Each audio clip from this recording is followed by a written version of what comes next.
নিরীহ প্রাণী হত্যা কিংবা নিরীহ প্রাণীর ওপর অত্যাচার দণ্ডনীয় অপরাধ। গল্পের প্রয়োজনে লেখক যে বর্ণনা দিয়েছেন তা লেখকের কল্পনাপ্রসূত। টিম মির্চি কোনোভাবেই নিরীহ প্রাণীর হত্যা কিংবা নিরীহ প্রাণীর ওপর অত্যাচারকে সমর্থন করে না।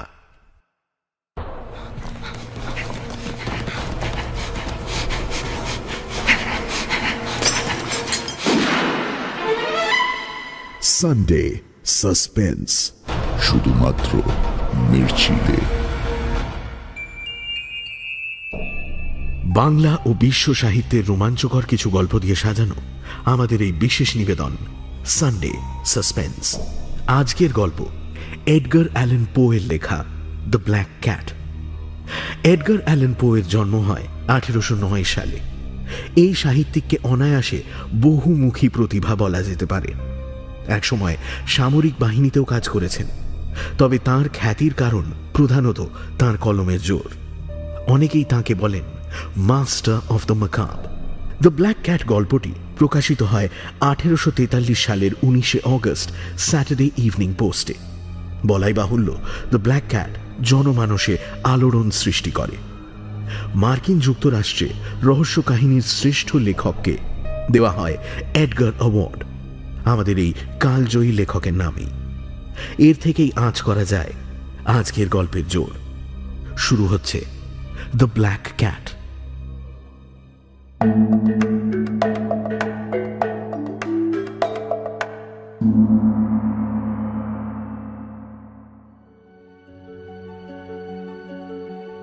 চার দেয়ালের মধ্যে ঘটে যাওয়া যে ঘটনার কথা আপনাদের বলার সাহস আজ জোটাতে পেরেছি, তার হিংস্রতার কাছে বন জঙ্গলের পাশবিক অভিজ্ঞতাও বোধ করি হার মানবে।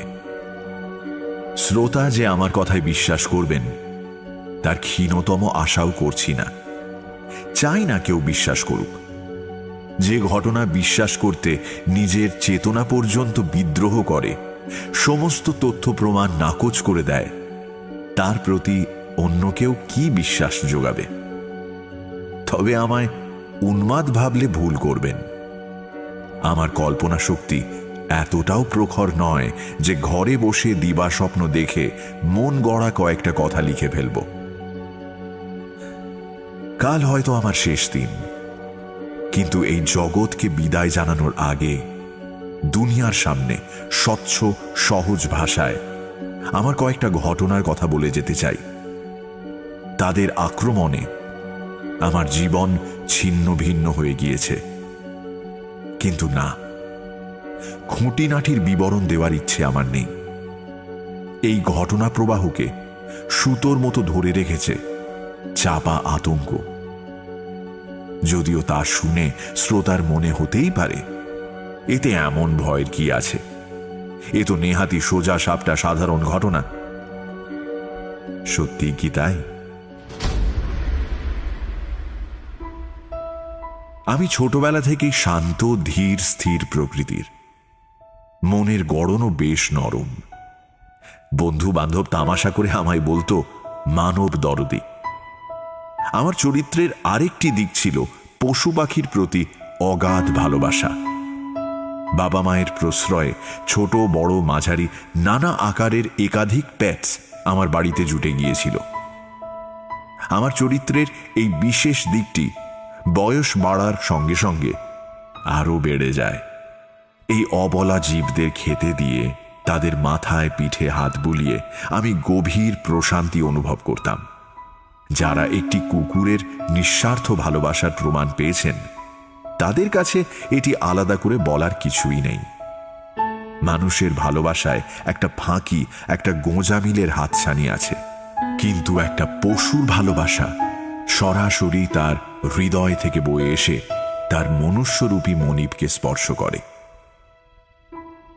আমি মোটামুটি তাড়াতাড়ি বিয়ে করি।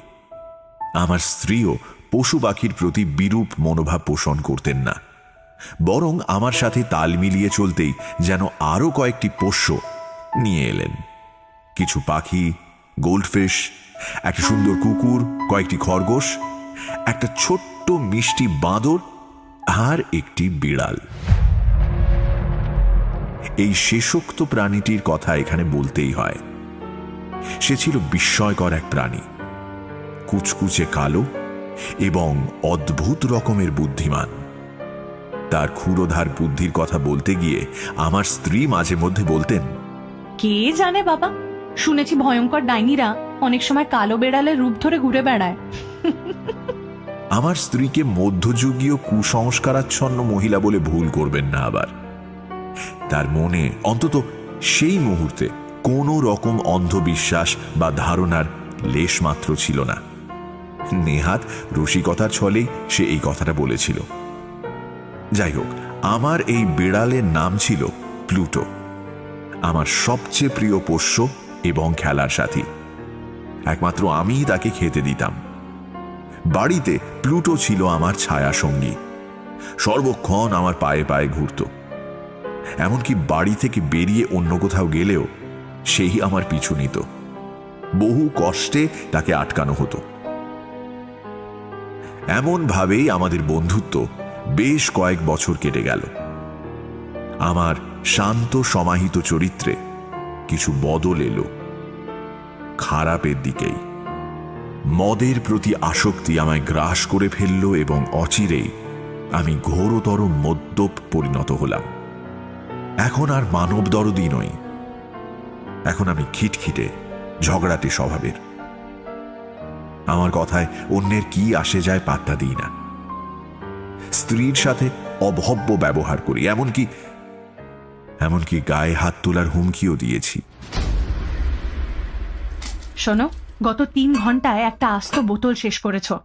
আর নয়, এবার ওঠো। অন্যের ব্যাপারে বেশি মাথা গলিও না তো, নিজের চরকায় তেল দাও। কি হলো, কথা কানাই যাচ্ছে না? বেরিয়ে যাও ঘর থেকে। ভালোই ভালোই না বেরোলে এমন এক থাপ্পড় কষাবো যে চৌকাঠের বাইরে গিয়ে পড়বে তুমি। যাও। পোষ্যদের প্রতি ভালোবাসা শিখেই উঠেছে।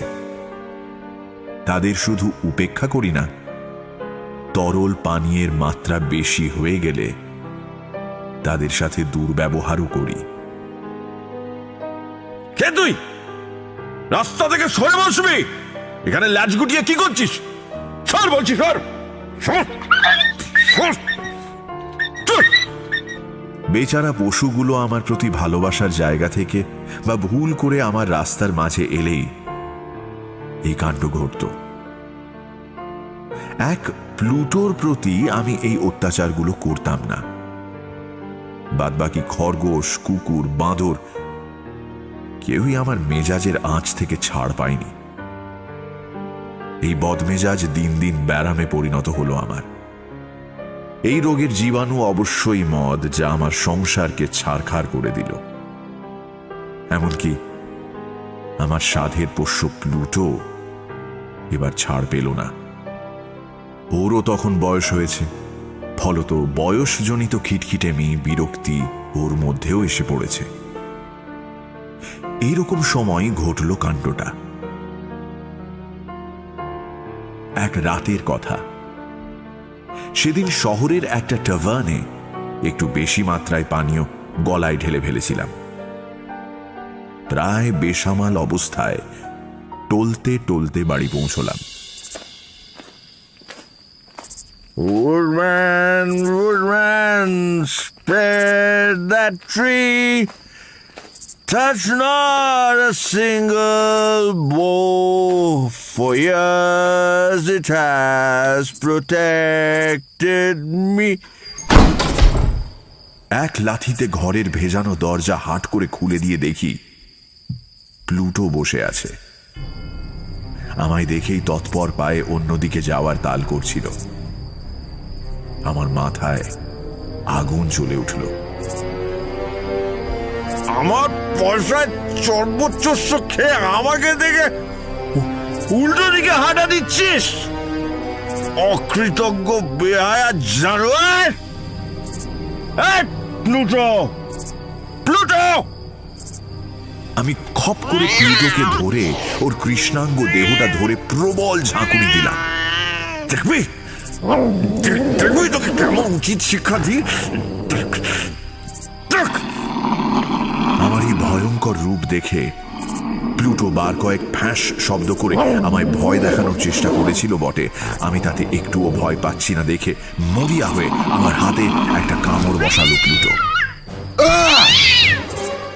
যে রাগটা আমার মনে এতক্ষণ উঁকি ঝুঁকি দিচ্ছিল, ওই কামড়টায় একদম দাবানলের আকার নিল। মনের কাঁচা খেকো শয়তানটা যেন শেকল ভেঙে বেরিয়ে এলো।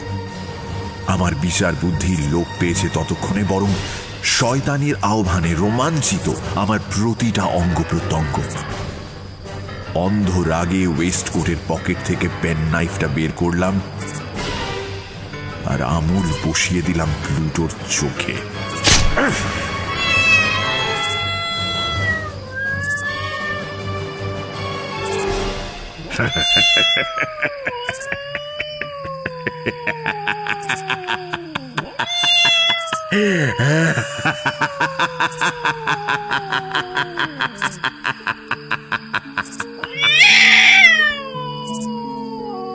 প্রাণীটা ছটফট করলো খানিকক্ষণ। ছুরির আঘাতে উপড়ে ফেললাম প্লুটোর একটা চোখ। কথাটা বর্ণনা করতে গিয়ে এখনো ঘৃণা আর ভয়ে গা গুলিয়ে উঠছে আমার।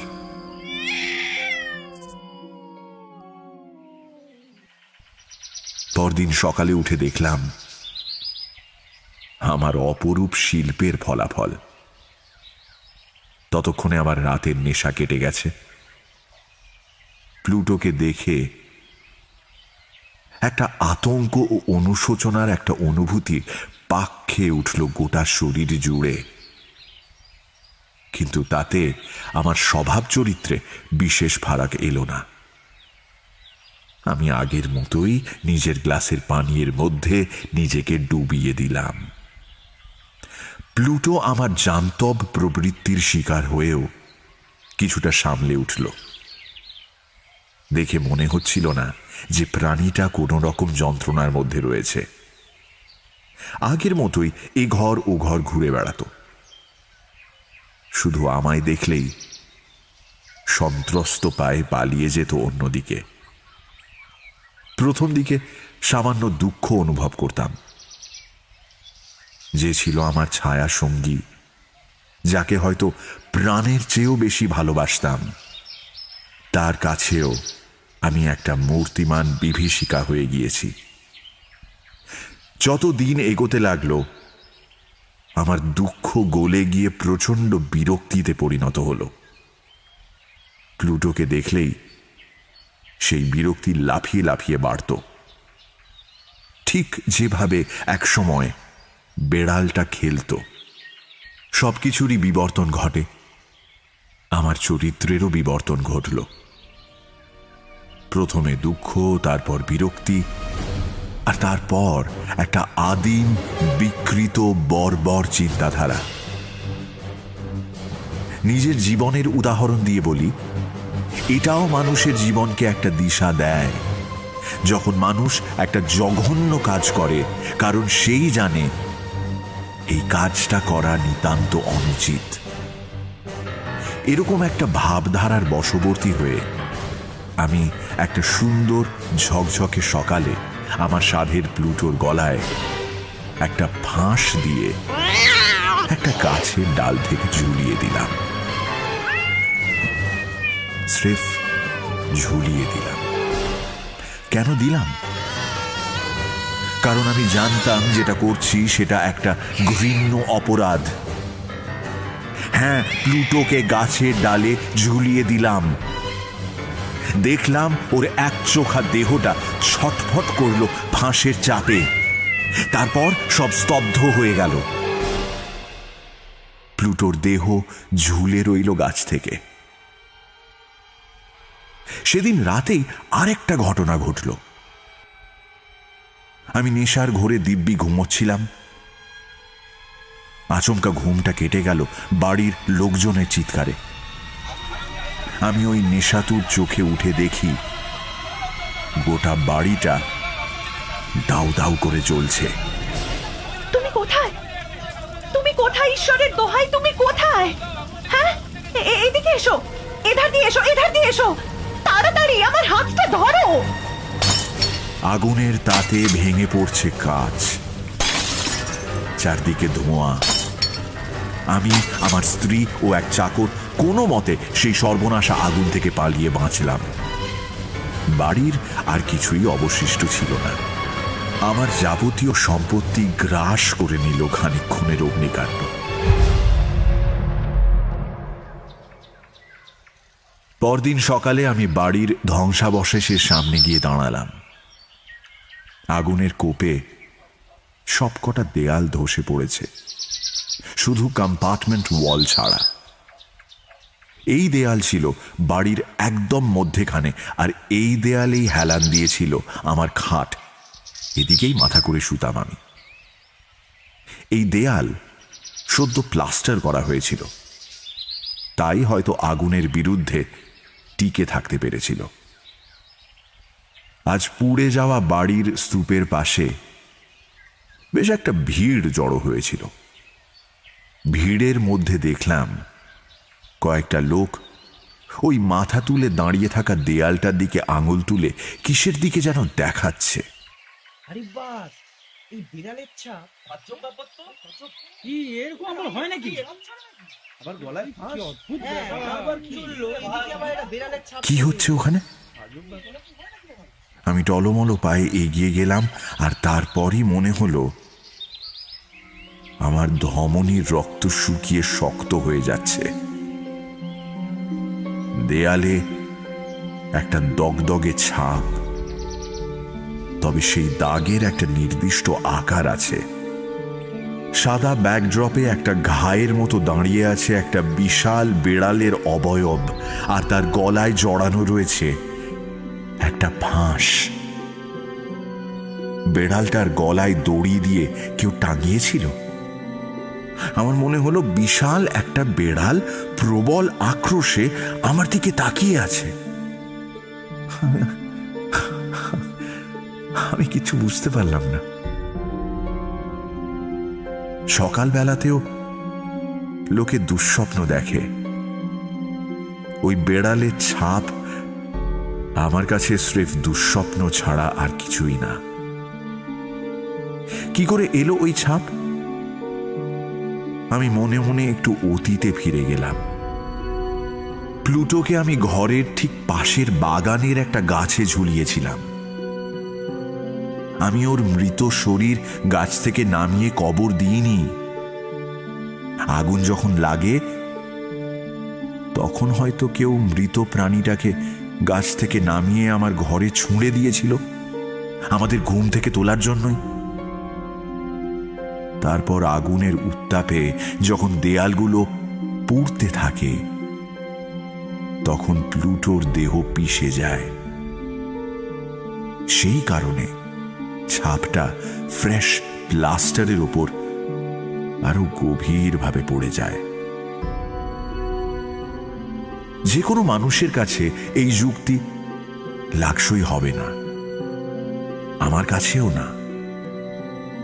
কিন্তু আমি এক মনে নিজেকে বোঝাতে লাগলাম এটাই ঘটেছে, একমাত্র এভাবেই ছাপ পড়তে পারে। এত কিছু বোঝানোর পরও বুঝলাম গলায় ফাঁস লাগা ওই বেড়ালের ছাপের নখ আর দাঁত আমার অবচেতনে দাগ কেটেছে। এই কদিনে আমার মনে একটা অনুভূতির উদয় হলো। এক কথায় বলতে গেলে অনেকটা অনুশোচনার মতো, কিন্তু ঠিক অনুশোচনা নয়। আর এর জন্যই আমি খোঁজ করতে শুরু করলাম একটা নতুন পোষ্যের। আরো সঠিকভাবে বলতে গেলে একটা মিশমিশে কালো বেড়াল। যেখানেই যাই সেখানেই খোঁজ করি একটা কালো বেড়ালের। এক্স্যাক্ট না হলেও কাছাকাছি হলেই চলবে। মাঝে বেশ কটা দিন কেটে গেল। এক সন্ধে আমি বসে আছি একটা নোংরা সরাইখানায়। চারপাশে চলছে মত্ত কিছু মানুষের চিৎকার।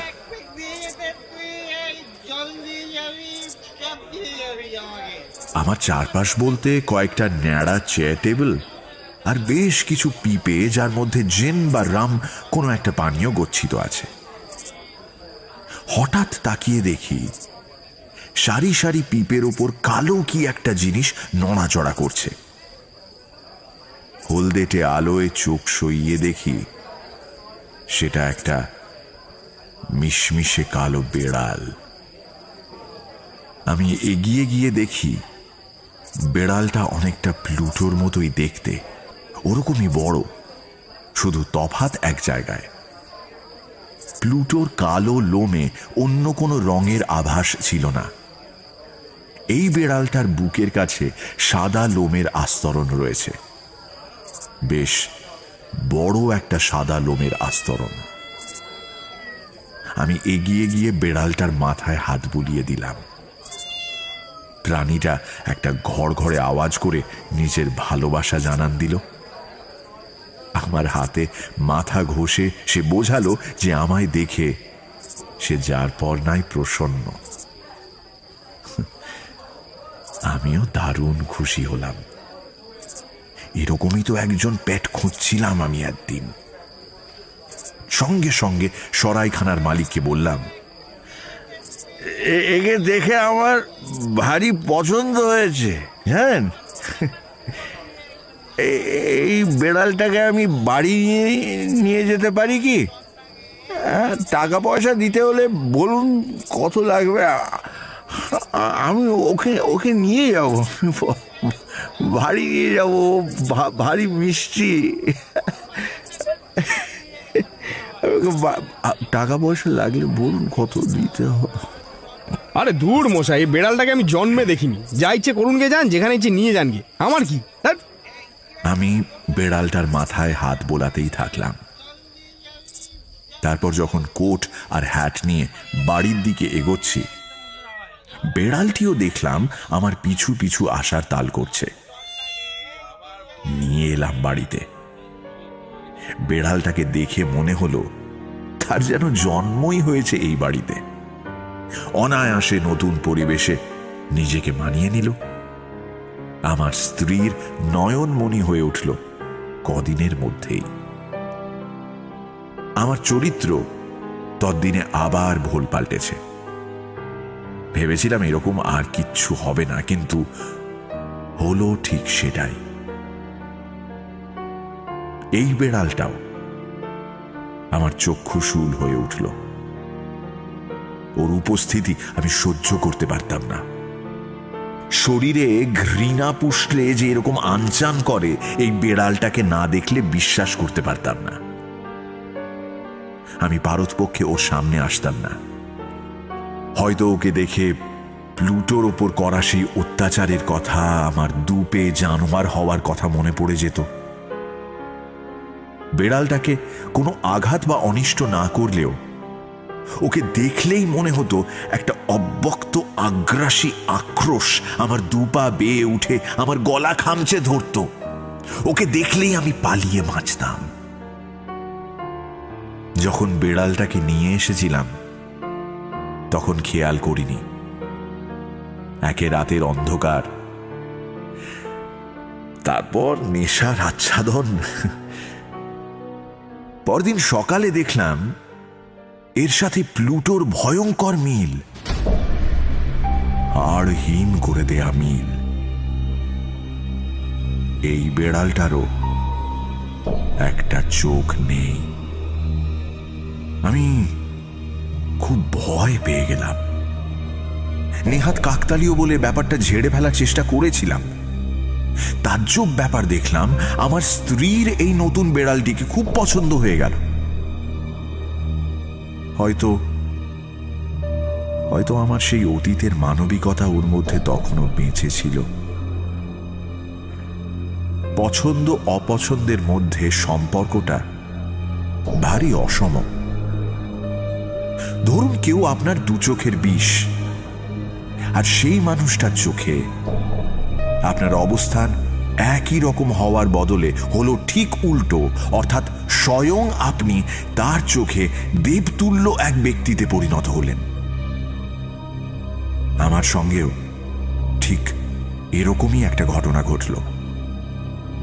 বেড়ালটির প্রতি আমার বিদ্বেষ এবং বিরক্তি দিন দিন বাড়তে লাগলো, আর তার সঙ্গে পাল্লা দিয়ে বেড়ে চলল আমার প্রতি তার প্রীতি। আমি সোফায় বসে থাকলে সেই অতর্কিতে এক লাফে আমার কোলে উঠে মৃদু স্বরে ডেকে আমার গোটা গায়ে মাথা ঘষতে শুরু করত। আমার প্রতি রোমকূপ বিদ্রোহ করত। একটা বমি বমি ভাব উঠে আসতো গোটা শরীর বেয়ে। আমি বহু কষ্টে নিজেকে সংবরণ করতাম। শুধু কি তাই, হাঁটাহাঁটি করার সময় সে প্রায়শই আমার দুপায়ের মধ্যে দিয়ে গলে গিয়ে কি আনন্দ পেত আমি বুঝতাম না। বেশ কয়েকবার হুমড়ি খেয়ে পড়তে পড়তেও নিজেকে সামলে নিয়েছি। যা এখান থেকে যা। আমার পোশাক আশাকে নিজের তীক্ষ্ণ নখ বিঁধিয়ে সেই তরতরিয়ে আমার বুক অবধি উঠে আসার চেষ্টা করত। এক এক সময় ভাবতাম এক ঘায়ে এই বেড়ালটিকেও শেষ করে দিই, কিন্তু পর মুহূর্তেই কয়েকটা কথা ভেবে পিছিয়ে যেতাম। প্লুটোকে হত্যা করার সেই গা ঘিন ঘিনে স্মৃতি ফিরে আসতো। তার চেয়েও আরো বেশি করে আসতো ভয়, একটা তীব্র অজানা ভয়। এই নতুন বেড়ালটা ছিল আমার কাছে একটা চার পেয়ে আতঙ্ক। এই আতঙ্কের সঠিক প্রকৃতি আমি ঠিক বলে বোঝাতে পারবো না। একটা চার পেয়ে বেড়াল যে এতটা প্রাণান্তকর ভয়ের জন্ম দিতে পারে, না অনুভব করলে বোঝানো যাবে না। একদিন আমার স্ত্রী আমায় ডেকে দেখালেন, এই শোনো, এই নতুন বেড়ালটার গলায় ওই সাদা দাগটার জন্য ওকে আরো সুন্দর দেখায়, তাই না? স্ত্রী আর আমাকে নতুন করে কি দেখাবেন? আমি তো দেখেছি এবং ঠাহরও করেছি। আগেই বলেছি, এই সাদা দাগটাই ছিল প্লুটো এবং এই বেড়ালটার মধ্যে প্রধান ফারাক। এই দাগটা ছিল বেশ বড় এবং তার কোনো নির্দিষ্ট সীমানা ছিল না। আস্তে আস্তে এই দাগটাই একটা নির্দিষ্ট রূপ নিল, অনেকটা আউটলাইনের মতো,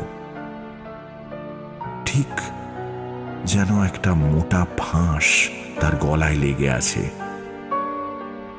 একটা মোটা ফাঁস, ঠিক যেরকম ফাঁস আমি প্লুটোর গলায় দিয়েছিলাম। যেন এক খুনিকে এসে তার শিকার ক্রমাগত মনে করিয়ে দিচ্ছে, শোনো, তুমি আমার প্রাণ নিয়েছিলে, মনে পড়ছে?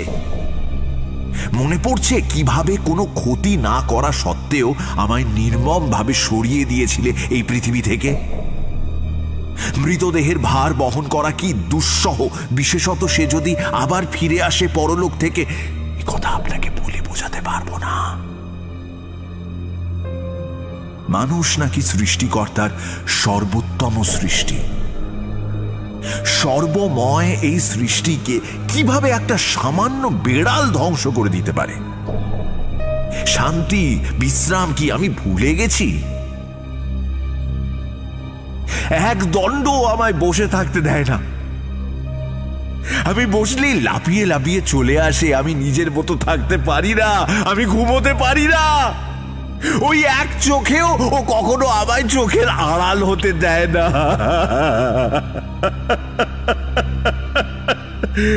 ভালোবাসা এরকম গলা টিপে মারতে পারে কাউকে? এভাবে একটা ভারী পাথর বুকের ওপর বসিয়ে দিতে পারে?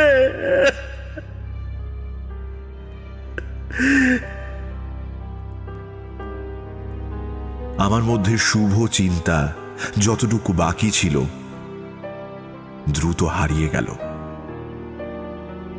এখন শয়তানি নোংরা চিন্তা ভাবনা আমার রাত দিনের সঙ্গী। ওই বেড়ালের পৈশাচিক ভালোবাসা ছাড়া যে জিনিসটা এখন আমার নিত্য সঙ্গী তা হলো বিদ্বেষ আর আক্রোশ, যেন একই কয়েনের এপিঠ ওপিঠ। আমি সবাইকেই ঘৃণা করি, রাগে অন্ধ হয়ে অশ্রাব্য ভাষায় কথা বলি। আমাকে আমাকে তোমরা জানোয়াররা একা ছেড়ে দাও না কেন? কি চাও তোমরা? রক্ত সব পিশাচরা সবাই। কি চাও তোমরা? যাও না এখান থেকে, যাও। একমাত্র আমার স্ত্রী আমার এত অত্যাচারেও আমায় ছেড়ে যায়নি। বলিহারি ধৈর্য। এখন আর কিছু বলেও না। আগুনে পৈতৃক বাড়ি নষ্ট হয়ে যাওয়ার পর জীবনটা খুব কঠিন হয়ে পড়েছিল। টাকা পয়সা বিশেষ নেই, একটা পুরনো ভাঙাচোরা বাড়িতে উঠে আসতে হয়েছে। একদিন বাড়িরই একটা কাজে আমি আর আমার স্ত্রী সিঁড়ি বেয়ে সেলারে নামছিলাম। সিঁড়িগুলো সরু এবং বেশ খাড়াই। বেড়ালটা যথারীতি আমার পায়ে পায়ে ঘুরছিল। একটা সিঁড়ির আগে হঠাৎ করে সে এমন ভাবে আমার পায়ের মধ্যে দিয়ে গলে গেল যে আমি মুখ থুবড়ে পড়তে পড়তে তাল সামনে নিলাম।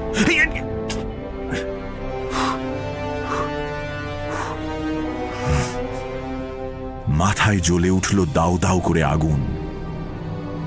হাতের কাছে পড়ে থাকা একটা কুঠার তুলে নিয়ে বেড়ালটার গলা লক্ষ্য করে চালিয়ে দিলাম। লক্ষ্যভ্রষ্ট হতাম না, কিন্তু বাদ সাধল আমার স্ত্রী। আমার হাতটা শক্ত করে ধরে বলল, কি করছো তুমি? হ্যাঁ, বুদ্ধি শুদ্ধি লোপ পেয়েছে নাকি? এত স্পর্ধা? আমায় জিজ্ঞেস করছে বুদ্ধি শুদ্ধি লোপ পেয়েছে কিনা? আর সহ্য হলো না। না না না না না না না না না, আর সহ্য হলো না। হাতের কুঠারটা সোজা বসিয়ে দিলাম ওর মাথায়। সেকেন্ডের মধ্যে হাওয়া কেটে লোহার শানিত ফলা মসৃণ ভাবে খুলি ভেদ করে বসে গেল। একটা শব্দ হলো না। ফিনকি দিয়ে রক্ত আর ঘিলু আমার জামা ভিজিয়ে দিল, আর আমার স্ত্রী একটা শব্দ না করেই ওখানেই ঢলে পড়ল।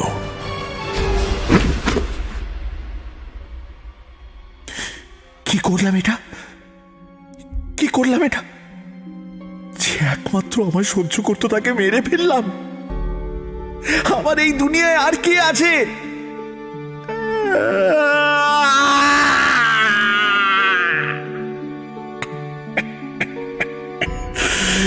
কি করলাম আমি?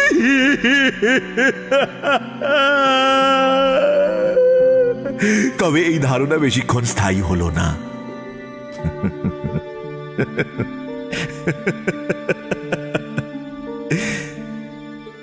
আমার আশু চিন্তা হলো এই মৃতদেহটা নিয়ে কি করব। পাড়াপড়শিদের দৃষ্টি আকর্ষণ না করে এই দেহ নিয়ে বেরোনো অসম্ভব। ধরা পড়ে যাব। তবে কি দেহটা এখানেই কুচি কুচি করে কেটে পুড়িয়ে দেব? অনেক চিন্তা ভাবনা মাথায় খেলতে লাগলো। তারপর আবার বিদ্যুৎ ঝলকের মতো উঁকি মারলো আর একটা পসিবিলিটি। এই সেলারে একটা কবর খুঁড়ে মৃতদেহ গোড় দিয়ে দিলেই তো হয়। বাড়ির পিছনে কুঁয়োতেও ফেলে দেওয়া যায়, বেশ গভীর কুঁয়োটা। বা একটা বড় সড়ো কার্ডবোর্ড বক্সের মধ্যে মৃতদেহটা প্যাক করে বাড়ি থেকে অনায়াসে বের করে দিই। কুলি ডেকে এনে কোথাও চালান করে দিলেই হলো। এরকম এক চিন্তা প্রবাহ থেকে আর এক চিন্তা প্রবাহে ধাক্কা খেতে খেতে শেষমেশ একটা রাস্তা বের করেই ফেললাম। এই সেলারের দেয়াল ভেঙে জায়গা করে মৃতদেহ রেখে দেব, তারপর আবার দেয়াল চুনকাম করে দেব। ঠিক যেমন মধ্যযুগে সন্ন্যাসীদের দেয়ালের মধ্যেই সমাধি দেওয়া হতো। হ্যাঁ, ঠিক সেরকম। আমার কম্পমান বোধ বুদ্ধি একটু শান্ত হলে সেলারের চারপাশে চোখ বুলিয়ে মনে হলো মৃতদেহ লুকিয়ে রাখার জন্য এই জায়গাটাই আদর্শ। এই ঘরের দেয়ালগুলো তেমন পোক্ত নয়, এবড়ো খেবড়ো প্লাস্টার করা রয়েছে। কোনো ক্রমে জোড়া তাপ্পি মারার চেষ্টা একটা। স্যাঁতসেঁতে পরিবেশে প্লাস্টার ঠিক জমাট বাঁধতে পারেনি। এই ঘরের দেয়ালে এক সময় খুব সম্ভব একটা ফায়ার প্লেস বা চিমনি জাতীয় কিছু ছিল। সেটার উপর দিয়ে প্লাস্টার করা হলেও আউটলাইনটা পরিষ্কার বোঝা যায়। সেলারের দেয়ালের সাথে সেটা মেলানোর চেষ্টা করা হয়েছিল বটে, বিশেষ লাভ হয়নি। এই ছায়াটাই আমার রক্ষা কবচ হবে। এখানেই দেয়াল ভেঙে দিয়ে রেখে দেব মৃতদেহ, আর পুরনো ছাপ হওয়ার জন্য কেউ কিচ্ছু টের পাবে না। কারুর চোখ এই কারসাজি ধরতে পারবে না। ইম্পসিবল। অনেক দিন পর মনে মনে ভাগ্যকে কৃতজ্ঞতার কুর্নিশ জানালাম। পেছনে তাকালে বুঝি কোন পর্যায়ে আমার মানসিক বিকৃতি হয়েছিল। স্ত্রীকে খুন করে মৃতদেহ লোপাট করার চেষ্টা করছি, আর তার রাস্তা সুগম হওয়ায় নিজের ভাগ্যকে ধন্যবাদ জানাচ্ছি।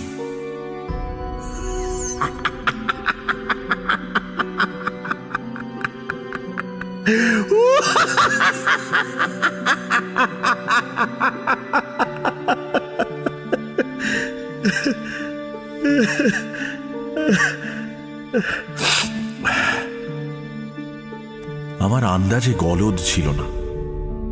শাবলের মৃদু কয়েকটা বাড়ি দিতেই দেয়ালের কয়েকটা ইট খসে পড়ল। ভেতরে দেয়ালে হেলান দিয়ে মৃতদেহ রাখলাম। তারপরের কাজটা সহজ ছিল। আমি নিজের হাতেই কাঁচা মাল দিয়ে প্লাস্টার তৈরি করলাম, আর খুব সাবধানে হালকা হাতে প্লাস্টার আর ইটের একটা নিয়ার পারফেক্ট মেলবন্ধন তৈরি করে ফোকরটা ভরাট করে দিলাম। আত্মপ্রসাদ অনুভব করলাম খানিকটা। দেয়াল যে ভাঙা হয়েছে তার পেছনে ভয়ানক কিছু যে লুকোনো হয়েছে সেটা বুঝে কার সাধ্যি। ঘরদোর পরিষ্কার করলাম সযত্নে। কোথাও একটু রক্তের ফোঁটা বা রাবিশের একটা টুকরো ছাড়লাম না।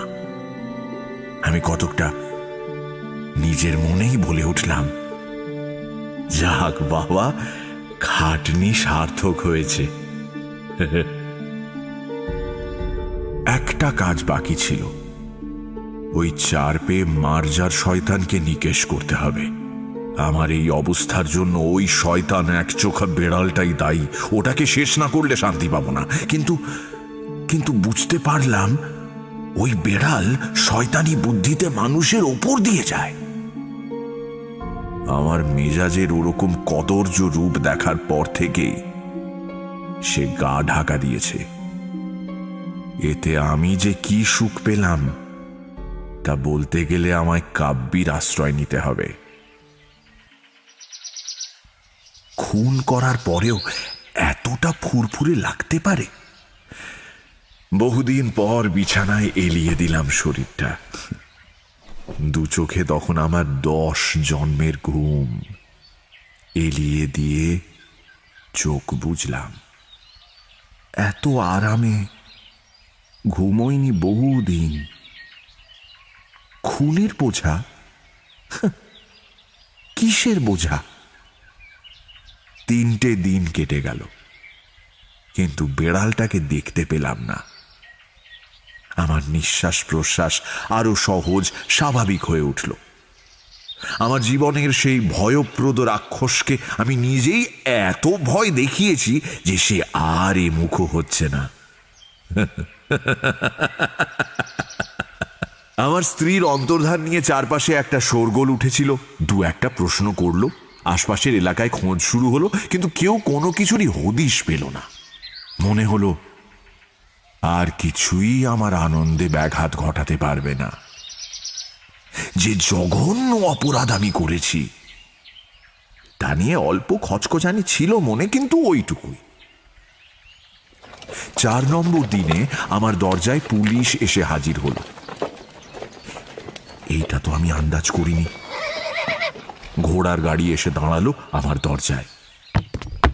উর্দিধারী পুলিশ লাফ দিয়ে নেমে আমার সামনে এসে বলল, আমাদের কাছে খবর আছে কদিন আগে এখান থেকে একজন মহিলা উধাও হয়ে গিয়েছেন। শহরের মাঝখান থেকে একটা জলজ্যান্ত মানুষ উবে যাবে আর আমরা হাত গুটিয়ে বসে থাকবো, এটা তো হতে পারে না। এই বাড়ির খানা তল্লাশি হবে, এই এলাকা তন্ন তন্ন করে খুঁজবো আমরা। Please to cooperate. Police officer ও তার সঙ্গীরা আপ্রাণ চেষ্টা করল, একটা ইঞ্চিও বাদ দিল না। ওই যে ওদিকে যাও, সিঁড়ির তলাটা সার্চ করো, সিঁড়ির তলাটা দেখো। আর যাবে কোথায়? এখানেই থাকবে, কিচ্ছু বাদ দেবে না। আর হাঁ করে আমার মুখের দিকে তাকিয়ে দেখছো কি? খোঁজো খোঁজো, search search the entire place, ভালো করে খোঁজো। জো হুকুম হুজুর, দেখছি। পুলিশ অফিসার আমার সাথে জোঁকের মতো আটকে রইলেন। আমার মধ্যে অবশ্য এর কোনো প্রভাবই পড়ল না। আমি মনে মনে হাসছিলাম।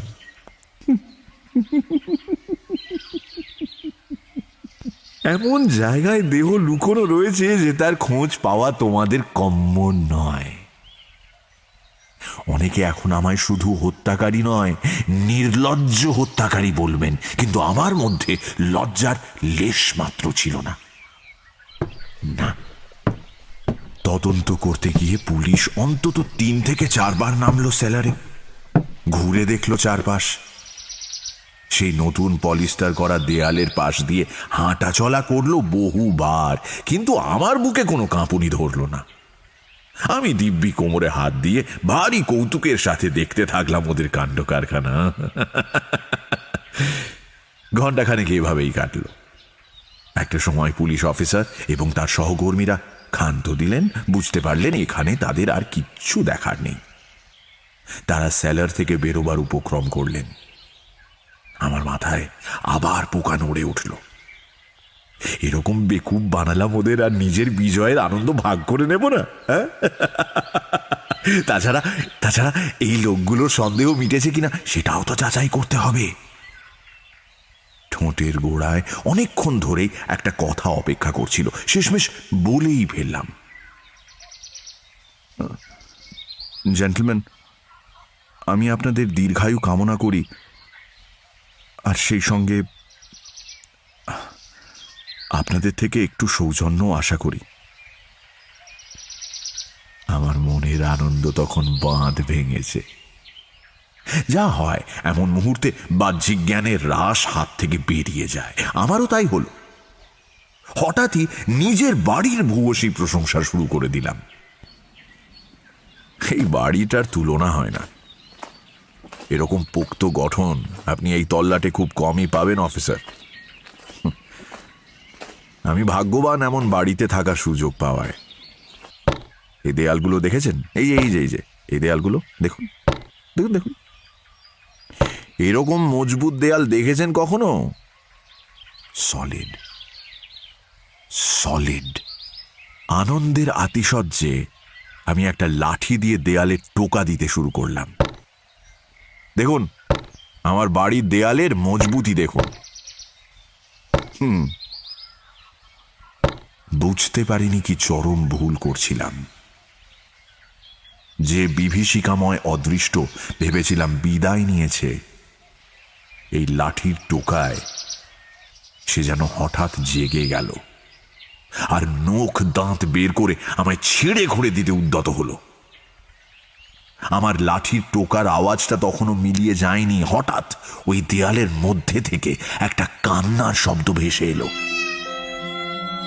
মানুষের গলার স্বর নয় এটা, যেন শয়তানের অবৈধ সন্তান এই পৃথিবীতে সদ্য ভূমিষ্ঠ হয়ে আড়মোড়া ভেঙে কাঁদছে, আর সেই কান্নার রোল হিম স্রোত বইয়ে দিচ্ছে সমস্ত জীবন্ত মানুষের রন্ধ্রে রন্ধ্রে। কান্নাটা এবার পৈশাচিক ফোঁপানির দিকে বাঁক নিল। হাওয়ার দমকের মতো উপর নিচ করে সেটা একটা চিৎকার হয়ে গেল, যেন দেয়ালের পিছনে থাকা এক ভয়ানক জীব ভেঙে বেরিয়ে এসে ছাড়খাড় করে দিতে চায় সবকিছু। তার গলায় যেন কোনো এক ভয়াবহ পিশাচ তাণ্ডব নৃত্য করছে। আমার পা পিছলে গেল। ওই ডাকের উৎস কি? টলতে টলতে পেছনের দেয়ালে পিঠ দিয়ে টাল সামলালাম। সিঁড়ির উপর দাঁড়ানো পুলিশ অফিসার এবং তার সহকর্মীরা বিদ্যুৎ স্পৃষ্টের মতো ঘুরে দাঁড়ালেন। ওই ডাকের বিভৎসতায় তারাও কিছুটা বমকে গিয়েছিলেন। ভয় কাটিয়ে সম্বিত ফিরে পেতে সময় লাগলো খানিকটা। তারপরই দ্রুত পায়ে তারা আবার সেলারে নেমে এলেন। অফিসার হাঁক পাড়লেন, এই তো এই দেওয়ালের পেছন থেকে আসছে না আওয়াজটা? এই এদিকটা ভেঙে ফেলো তো, শাবল আনো, ভাঙো, এক্ষুনি ভাঙো। তক্ষুনি শাবল আনা হলো, আর সেগুলো দিয়ে নির্মমভাবে আঘাত হানা হলো দেয়ালে। আমি ভয়ে আর বিস্ময়ে কাঠের পুতুলের মতো দাঁড়িয়ে রইলাম। বার চারেক আঘাতের পরই ঝুরঝুরিয়ে ধসে পড়ল প্লাস্টার। আমার চোখ পড়ল দেয়ালের পিছনে, আর মনে হলো এর যে কুৎসিত বিভৎস দৃশ্য আমি আগে কখনো দেখিনি। এটা বেড়াল হতেই পারে না, এটা ত্রিকালদর্শী এক দুঃস্বপ্ন। আমার কথার ফাঁকেই বেড়ালটা হাঁ করল। লালচে মুখের ভেতর দাঁতগুলো ঝলসে উঠল, কানের পর্দা ফাটিয়ে শব্দটা আবার এলো। আমার চেতনা প্রায় লোপ পাওয়ার মুখে দেখলাম পুলিশ শক্ত হাতে আমার জামার কলার চেপে ধরলেন আর বললেন, বারে বৃদ্ধ ঘুঘু, দিব্যি খোঁটা দিচ্ছিলে তখন। চলো এবার, তোমার ফাঁসি কাঠে ঝোলা নিশ্চিত। চল। ফাঁসি? হ্যাঁ, ফাঁসি। একটা কাঠের পাটাতনের উপর দাঁড়াতে হয়, ওপর থেকে ঝোলা মোটা শক্ত দড়ি গলায় পরানো হয়। তারপর একটা হাতল টানলে পাটাতন সরে যায়, ফাঁস গলায় চেপে বসে, আর তার অবস্থা হয় গাছের ডাল থেকে ঝোলা প্লুটোর মতো। আমি বাধা দিলাম না, শরীরে বাধা দেওয়ার শক্তিই নেই। এলিয়ে পড়লাম।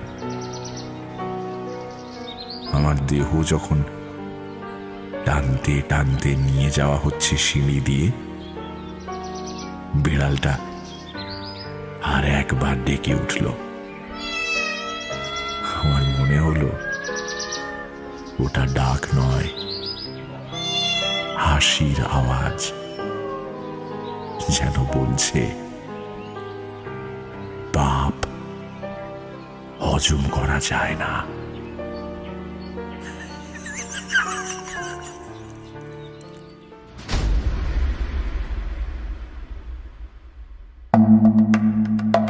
সানডে সাসপেন্সে আজ শুনছিলেন দ্য ব্ল্যাক ক্যাট। মূল রচনা এডগার অ্যালান পো। গল্পের অনুবাদ এবং রেডিও রূপান্তর পুষ্পল। গল্প পাঠে ও লেখকের ভূমিকায় মীর, লেখকের স্ত্রী অয়ন্তিকা, ট্যাভার্ন ওনার সোমক, পুলিশ অফিসার অগ্নি, পুলিশ কনস্টেবল অত্রি। গল্পের সূত্রধার আমি দীপ। অন্যান্য চরিত্রে সম্রাট, শায়ক, অত্রি, আলতামাস ও অলঙ্কার। ধ্বনি পরিকল্পনা এবং আবহ সঙ্গীত সৌম্য এবং শুভ। পর্ব পরিচালনায় গোধূলি। বিশেষ সহায়তায় দীপ। Poster design asterisk. শেষ হল এডগার অ্যালান পোয়ের লেখা দ্য ব্ল্যাক ক্যাট। আগামী সপ্তাহে আরও একটি রোমাঞ্চকর গল্প নিয়ে হাজির হবে সানডে সাসপেন্স।